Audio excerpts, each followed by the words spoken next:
Bonjour à tous et bienvenue dans cette nouvelle vidéo de blog Ododo. Aujourd'hui, on va parler de la note Booking. Comment est-ce que c'était calculé avant et comment est-ce que c'est calculé maintenant puisque ça a changé et qu'est-ce que ça implique et qu'est-ce qu'on peut faire. Ça va vraiment être les grandes lignes d'aujourd'hui. Donc, la note Booking, dans le passé, elle était calculée à travers 6 critères. Donc, vos clients, une fois leur séjour passé chez vous, recevaient un email automatique de la part de Booking et ils étaient invités à vous noter de 1 sur 10 sur ces 6 critères. Propreté, confort, rapport qualité-prix, équipement, emplacement et personnel. À chaque fois, c'était une note sur 10 et la moyenne de ces 6 critères faisait votre note globale pour chaque client. Et après, la note que vous aviez sur Booking était la moyenne de toutes les notes globales que vous donnait chaque client. Ça, c'était avant. Maintenant, tout ça, ça existe encore. Ces 6 critères, ils existent encore. Mais ce n'est plus la moyenne des notes de ces 6 critères qui va faire votre note. Non, ça, c'est fini. Les gens notent toujours ça, mais maintenant, il y a une note globale. Et ça change tout. Ça veut dire que vous pouvez avoir 10 sur 10 à la propreté, au confort, au rapport qualité-prix, équipement, emplacement et personnel.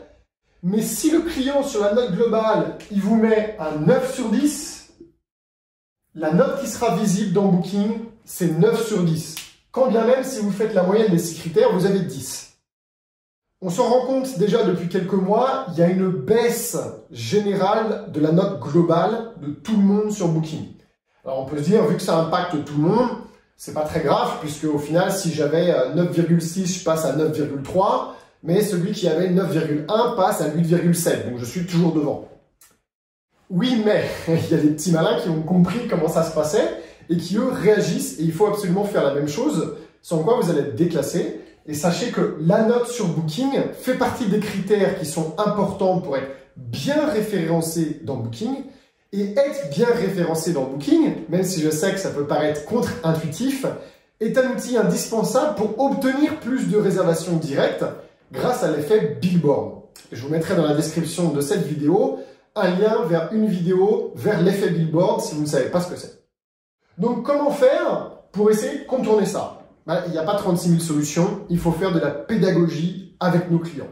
Donc il faut leur expliquer qu'à partir de maintenant, quand ils nous laissent une note, c'est la note globale qui compte. Donc s'ils sont très satisfaits, eh bien il faut qu'ils nous laissent non pas un 9, mais un 10.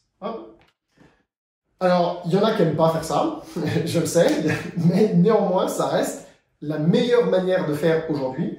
Et si vous ne le faites pas, de toute façon, sachez que vous avez des concurrents qui, eux, vont le faire. Il faut éduquer nos clients. Alors, il y a en plus une distorsion en fonction des nationalités. Les nationalités étrangères notent généralement plus facilement avec un 10 sur 10 que les Français. C'est peut-être lié à notre historique à l'école. Vous savez, on note sur 20 et puis 18 sur 20, c'est très très bien en France. Donc, c'est un 9 sur 10. Alors que non, un très très bien, ça devrait être un 20 sur 20 et donc un 10 sur 10. Donc, il faut faire un petit peu de pédagogie et c'est la seule manière de faire. Voilà, c'est une toute petite vidéo pour vous parler de ça aujourd'hui, mais ça a son importance, surtout aujourd'hui où il y a quand même moins de volume de vente, donc la réputation et la note continuent de porter son importance. Si vous voulez en savoir plus, eh bien, prenez rendez-vous avec nous sur ododo.io. Je vais vous mettre le lien en bas de la vidéo. Tout en haut à droite, il y a un gros bouton orange, prenez rendez-vous. Un coach vous rappellera, vous pourrez discuter de votre note Booking et puis il vous aidera aussi au niveau de votre commercialisation à faire une analyse de où vous en êtes avec votre commercialisation, vos points forts et vos points faibles, pour que vous puissiez avoir un état des lieux et que vous puissiez savoir quels sont les endroits où vous devriez vous améliorer. Peut-être qu'on va découvrir que votre note Booking mérite une amélioration. Ce sera toujours intéressant de le faire en tout cas, et sachez que ces diagnostics ou ces audits, ces analyses sont complètement gratuites. Allez, je vous souhaite une excellente semaine.